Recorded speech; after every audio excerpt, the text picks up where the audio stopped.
Hi friends and people, eto, magluto tayo ng quinoa. Shout out sa nagbigay nito sa akin. Maraming salamat.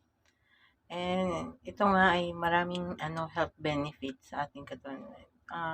It lowers um, your blood sugar, your cholesterol, ganon. Tapos, mas mainam to kumpara dun sa uh, regular rice. So ito, tayo na magluto. Kumuha lang tayo ng 1 cup. Ito, ay, meron ako dito. Kuha tayo ng 1 cup.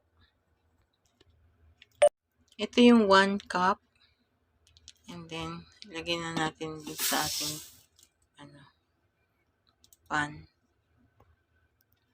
So, ayan, nilagyan ko ng tubig. Tapos, palihugasan lang natin. Ako, 1 time na. Pero iba kasi hindi na hinuhugasan. Para lang din tayo nagluluto ng bigas.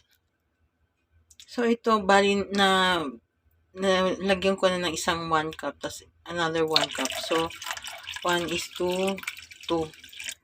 1 cup ng quinoa, tsaka 2 cups ng water. So, ayan, ito, lagay na natin sa stove at takpan.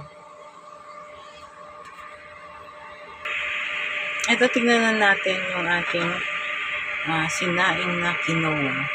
So, ayan, luto na after 10 minutes. Thank you for watching.